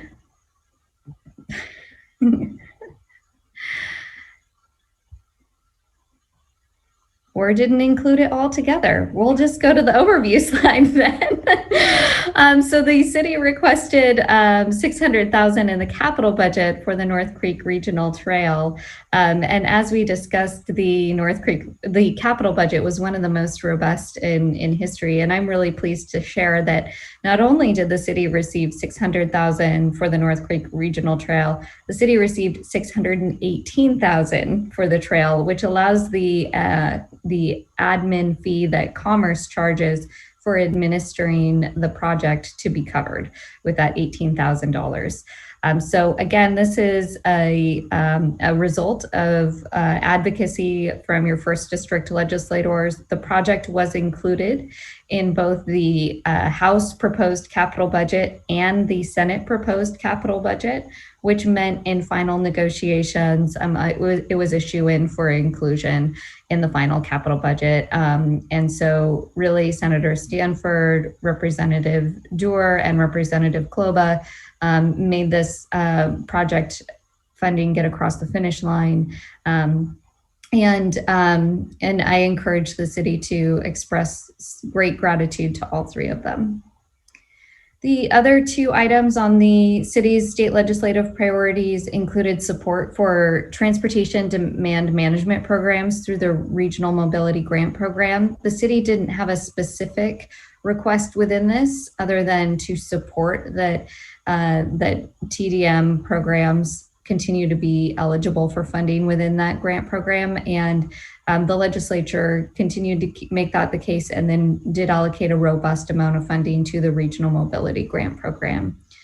Similarly, we expressed support for remedial action grants. The city was scheduled to receive 2 remedial action grants for downtown revitalization through Department of Ecology. Both of those remedial action grants, as well as the overall program, were funded in the final budgets.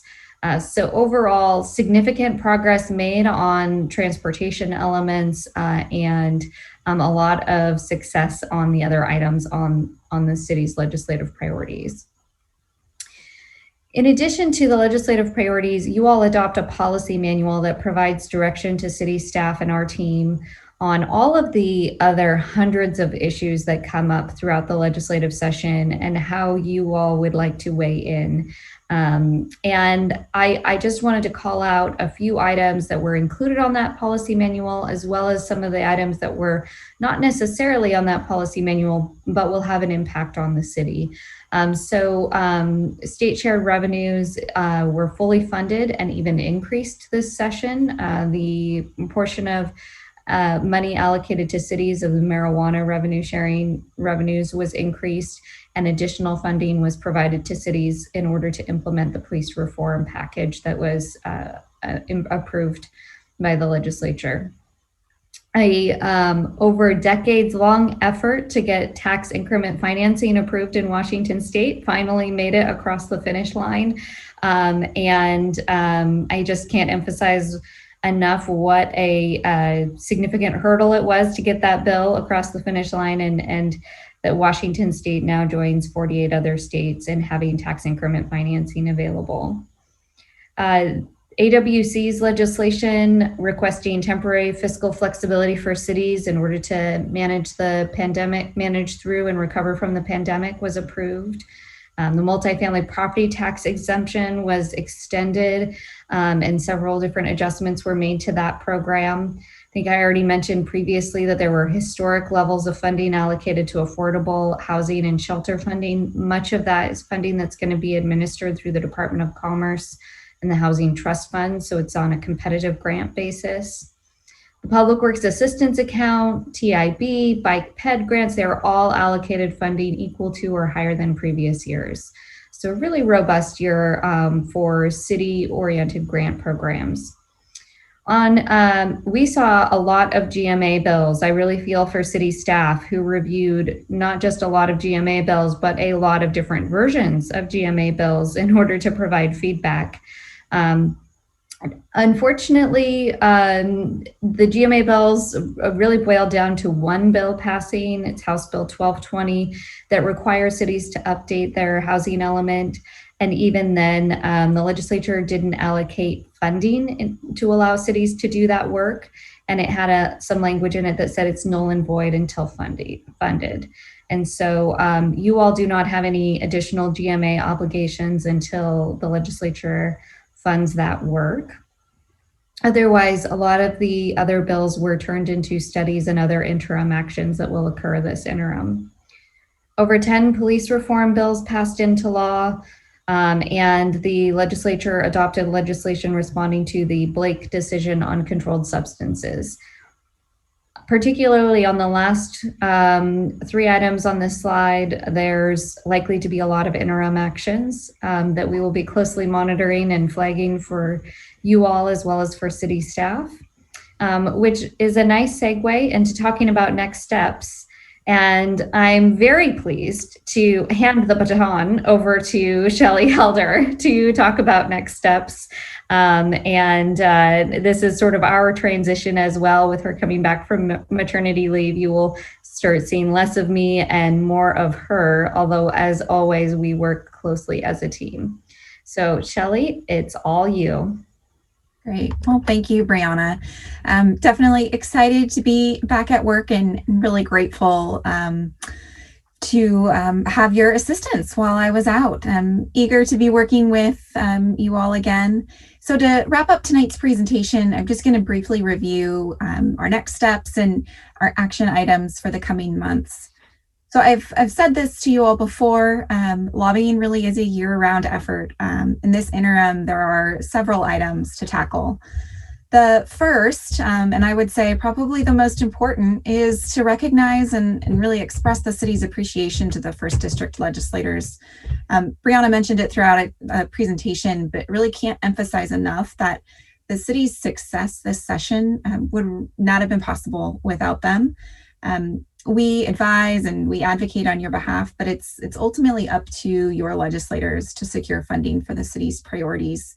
So as you see them either virtually or in person, hopefully here in the near term, be sure to thank them, and we'll definitely be looking for opportunities to publicly recognize their work.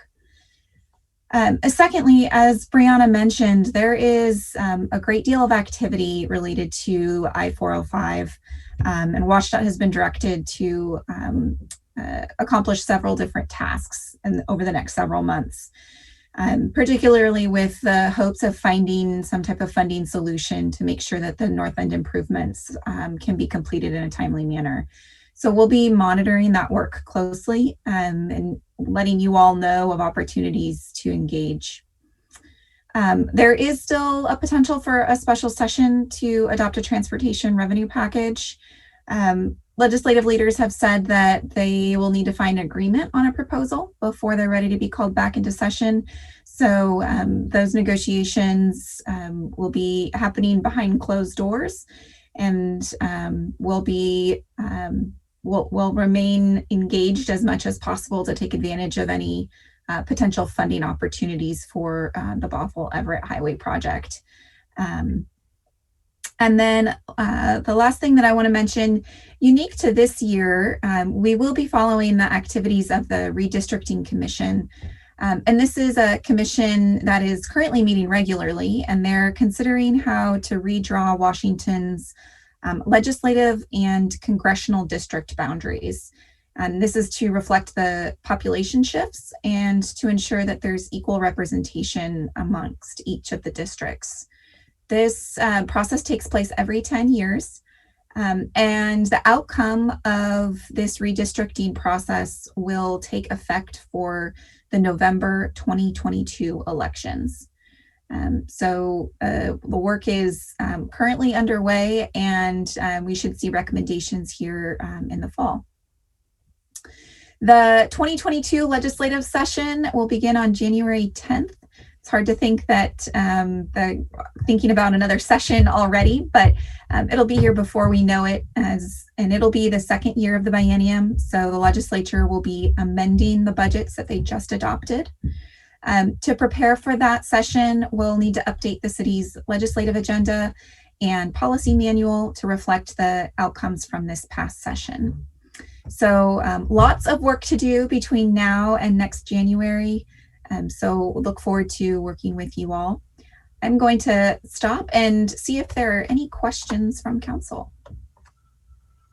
And I think I'll actually stop sharing my screen so we can all see each other. And I'll also I want to say it truly is a team effort, and I want to extend our thanks to city staff, especially Kelly Mazzoli, for getting us the information we need when we ask for it to effectively weigh in on bills in accordance with your legislative agenda and policy manual. And if we did not have her at City Hall bird dogging things internally, we wouldn't be able to be as effective. So just a huge thanks to her and all of the other city staff that she works with.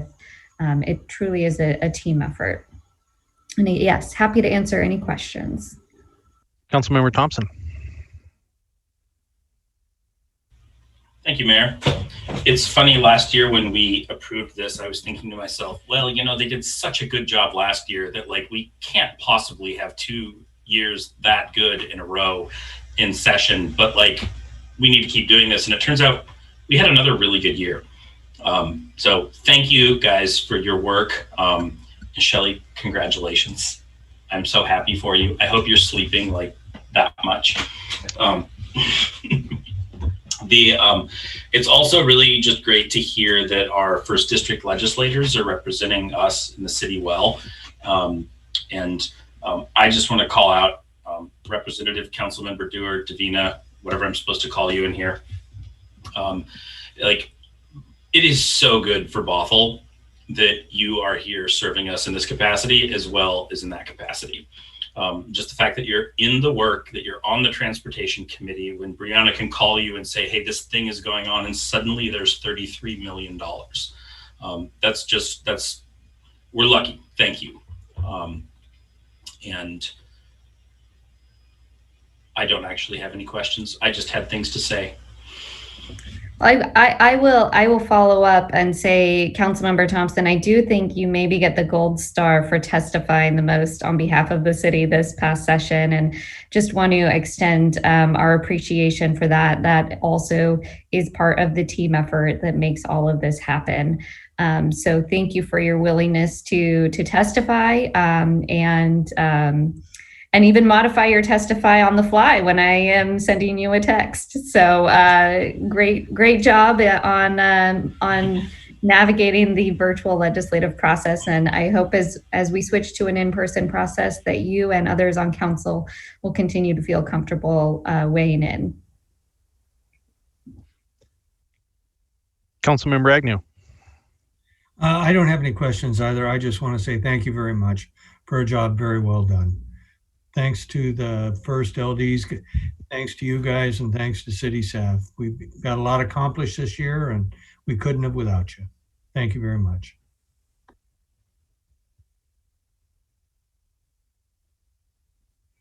Councilmember McAuliffe.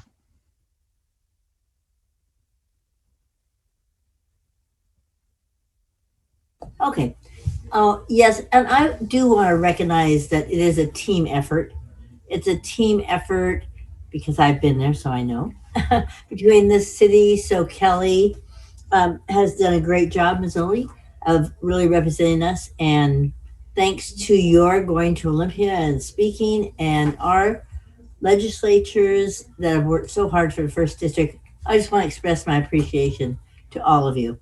You have made a great difference for Bothell, for our transportation, for our budget and capital, and ongoing legislation pieces that we care about. So thank you. Thank you, Councilmember. That means a lot coming from you with all of your years of experience in navigating the legislative process. You know exactly what it's like. So thank you very much. We've had some great times, Brianna. We sure have. Deputy Mayor Zorns. Well, I have to thank everyone, and go from Councilmember Thompson, Representative Dewar, Shelley Mazzoli, Brianna, Shelley. Who am I missing? I don't know. Shelley, we have been so excited that you have those babies now in your arms. At some point, we have to see pictures. And the only other thing that I want to say is that you, both Brianna and Shelley, you guys have been such an integral part of helping keeping Bothell going and keeping our feet under us, that I feel like we ought to make you honorary Bothellites. So thank you again for all the work you've done for us. Thank you. I definitely feel like an honorary Bothelite. So I feel like I have a vested interest in the success of the city. So the feeling is mutual. Councilmember McNeil. Thank you, Mayor. Yes, I just echo the same comments. All the hard work, dedication that everybody's put in. It is a team effort. The work that you do in Olympia is just amazing, and bringing it home back here to Bothell. Deputy Mayor, Councilmember Dewar, thank you for your hard work up in Olympia. It's been a long time since we've been able to go up there together and lobby together on behalf of our community, but having you up there and doing the work that you're doing on behalf of our community, just wanted to say thank you. And please pass along many thanks to our other legislators as well. And Shelley, twinsies, I have them, and they are turning 13 Thursday. So it goes by quick. So enjoy, cherish, and do try to get some sleep, because it is rough. Thank you. To see that you've survived is encouraging to me. Councilmember Dewar.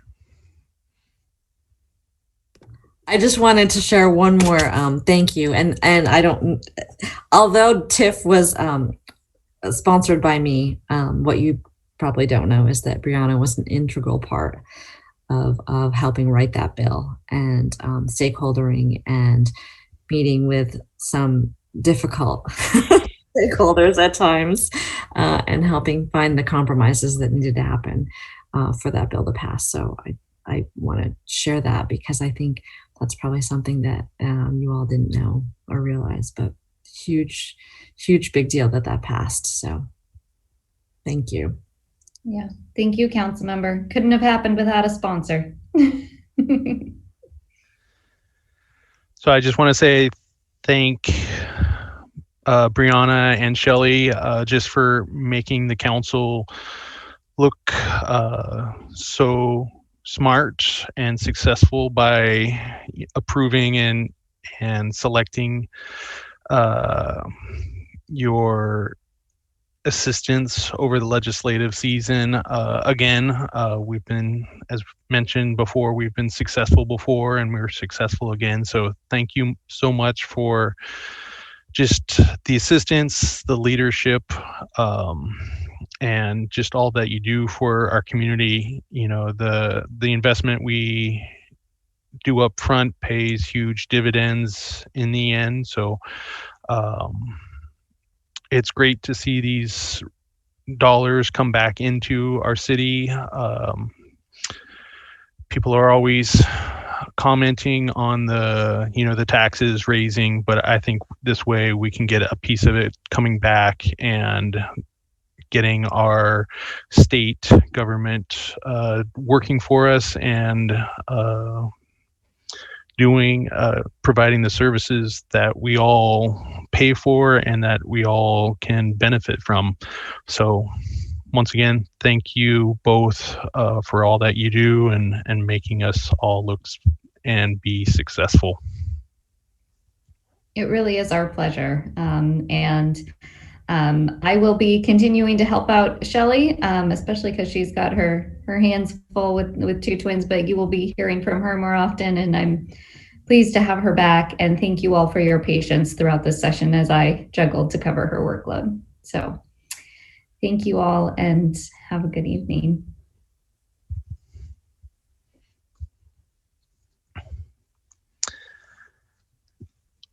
On to AB 21-074. So we have our first quarter report on 21 and 22 council goals and priorities. And here we have our interim city manager, Erin Lenhart. Good evening, everyone. Thank you, Mayor. So I'm going to attempt to share the council packet from the online version.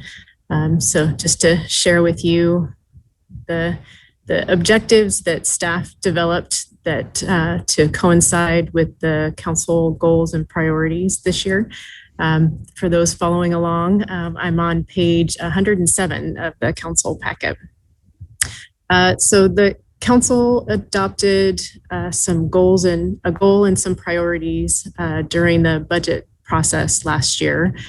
So they were pursue equity through inclusive community engagement, focus on long-term financial sustainability, maintain our existing infrastructure, provide a safe and secure community, support our community's recovery from COVID-19, and strive for environmental sustainability. So staff looked at this goal and these priorities and tried to develop objectives that were consistent with the conversation we had a few months ago, things that were achievable during this 2-year biennium, items that were there were some challenges along the way. We tried to not just put ongoing programs as objectives unless there was a discrete item that was going to be worked on during the biennium that we felt was relevant. So you'll see, particularly, that was a little bit challenging for maintaining our existing infrastructure, since that just in and of itself is an ongoing maintenance sort of item. However, we did focus on some particular items within those categories that were really going to be the focal point this year. So I won't bore you by reading through all of these, but just some highlights. You heard the presentation earlier and have agreed to pursue a contract with Shannon Kelly Ray to start our diversity, equity, inclusion program. So that, of course, is a major objective in the pursue equity through inclusive community engagement. A lot of items under focusing on long-term financial sustainability, a lot of conversation about revenue options and also just enhanced financial reporting. You'll see in a meeting coming up, the new financial dashboard that the finance department will be rolling out. Maintaining our existing infrastructure, not terribly exciting and sexy most of the time, but really appreciate that being a council priority and have provided an update on some of those items. Some of these items are not currently funded, as we've discussed previously. So you'll see items on there about the existing buildings at some of our park lands that really need to be removed, and also the need to replace 2 of our sports fields. So those items are on there with updates as to their current status. Providing a safe and secure community. This is largely our police and fire departments and the activities that they have, that they're working on right now. A very robust report from police in particular that you'll see in the scorecard. Supporting our community's recovery from COVID-19. We'll be talking about the federal funding that will be coming to the city shortly, and have some staff recommendations to council later this year. Also, just really looking at how we can continue supporting the businesses as well as the community that have been impacted by the pandemic. Striving for environmental sustainability. One of the items on here that is sort of counter to this accomplished in 2 years item is we included the continued efforts to remove the petroleum and solvent contamination from city surplus properties. So that is an item that we've kept on the scorecard, recognizing that it is an important investment for the city, and it's has a strong environmental sustainability tie. And there's also some other kind of big and small things throughout the environmental sustainability priority that staff has proposed. So, and then in addition to those, we've also provided updates for the first quarter. And some of the items, we've taken the tasks and the objectives, and we've provided, instead of an update as to where we are, what we accomplished in the first quarter, we're sort of telling you what's coming up later on some of the items that haven't accomplished anything as of yet. So I think I will stop sharing and ask if council has any questions. Councilmember Dewar. Thank you, Mayor. Thank you, Interim City Manager. I always appreciate getting updates because there's so much that goes on behind the scenes that we're not seeing, and it's reassuring to know that the work goes on even though we aren't in City Hall. I did want to ask, however, when it comes to the sustainability portion, I know when we had done the budget, we talked about having that as a goal and maybe looking for opportunities where it didn't cost, but the importance of having it as a goal. And last week when we spoke with, I think it was last week, Councilmember Balducci was here talking about the climate action plan from King County and K4C. We talked about those items as something council was interested in during council conversations.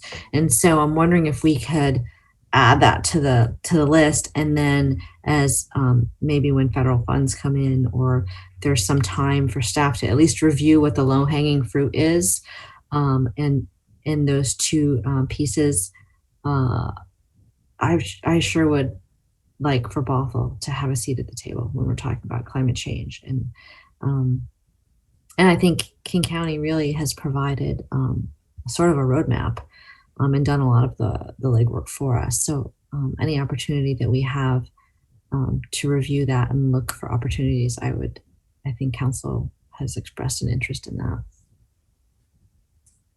Thank you, council members. So I will add so I think it was exploration of K4C and also the climate toolkit that King County has available. So I'll add those items that we'll at least look into them and see what, if anything, the city can do.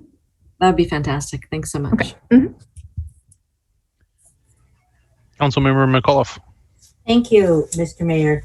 I just want to really point out some, when we talk about the different goals, when you pursue equity through inclusive community engagement, I'm really so pleased that we're moving forward with our DEI and being a diversity, equity, and inclusion initiative, and hiring someone to take up the reins of this, and also to help the city council also be trained in kind of what we need to know about how to be a community where we respond to the different needs and know what we're going to do when we talk and consider diversity, equity, and inclusion.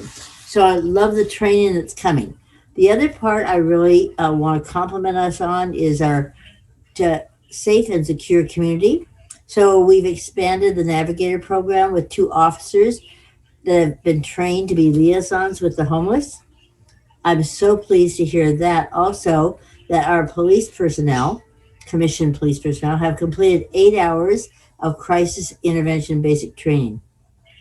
I think it's so important that we respond to a community who has such great need after this COVID and the isolation that we have all experienced. So let's see, I think there's one more that I'd like to talk about, and that is our environmental sustainability. So I just want to thank the team that worked on all of this. I think it's really important that we get to see where our goals are, and the response that we've got from all of you is very much appreciated. So thank you. Deputy Mayor Zorns. Good points by the preceding council members and interim city manager Leonard. You're fabulous. Really appreciate. I'll just take it out of my binder here. Yes, just the readability of it. It's just, I can't even tell you how happy it makes my heart to just go down and see things that are going on here on all these goals that we've talked about. Very hard, labor intensive, probably not super fun, but necessary projects. And then some ones that just really added quality, like in equity, our first goal there, establish a community managed food garden. Because I firmly believe that when we work shoulder to shoulder, whether we're volunteering, cleaning up blackberries, or we're planting radishes, we build community with our neighbors as we're doing that. I'm not the only one that thinks that, but it's something that's one of my, is near and dear to my heart. So I was wondering, where is this community garden?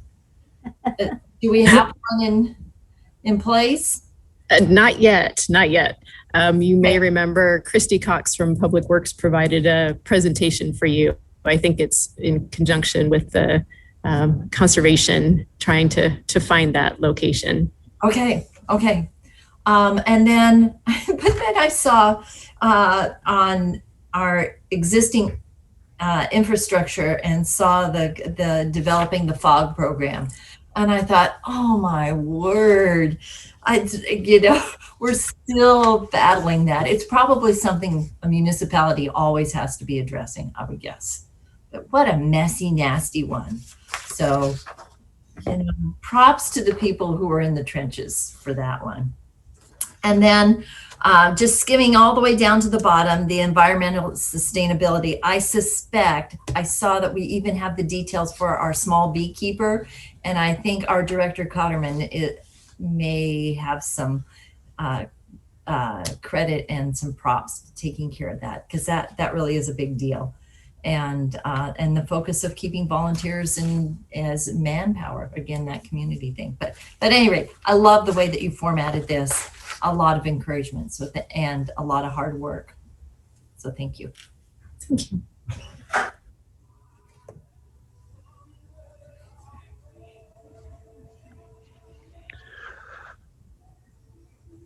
I will say that, I appreciate being mindful of the discrete objectives that you're mentioning, and just, identifying the items that we're actively pursuing. So I think that's important, just to have these identified and summarizing how we're meeting these objectives, or just the additional tasks that we're adding on to the day-to-day activities that we do regardless. So I think these are, the above and beyond that are getting identified and summarized here. So I appreciate that. Certainly. Good. Thank you so much. All right. So our final item, I believe, will be our council conversations.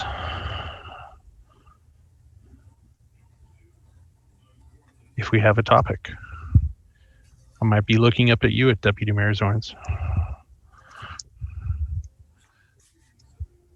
I'm just going with historical trends here.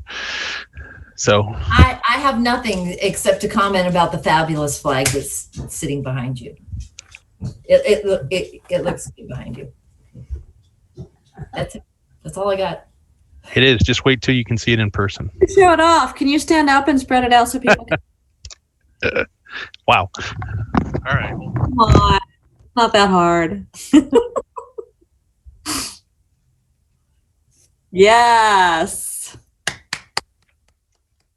Thank you, thank you, thank you. And Councilmember Zorn, or Deputy Mayor Zorn, it was your idea, so brilliant. All right, Liam, can you spin around and show us the other side now? Thank you for doing that.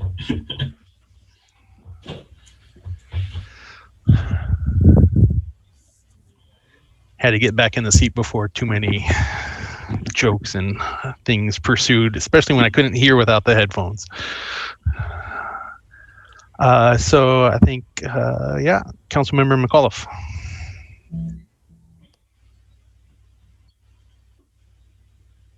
Unmute. There you go.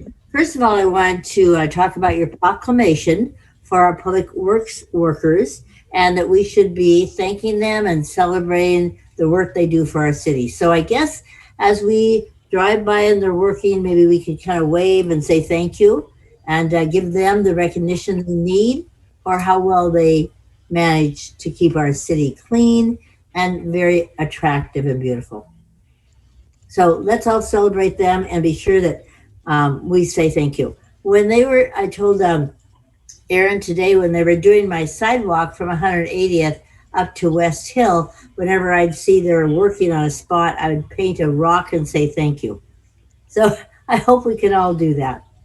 And secondly, I just wanted to say that I've been lobbied quite a bit, and I think it's because of where I live on West Hill, by people who care about the affordable housing and the United Methodist Church and their proposal to bring something to downtown Bothell. And I really appreciate that the city, and Aaron and I talked about this today, is really working with them to see how we can get a partnership between the city, maybe some transit, but I hope to see them in downtown Bothell somewhere. But I am receiving a lot of lobbying on that. So people that really care.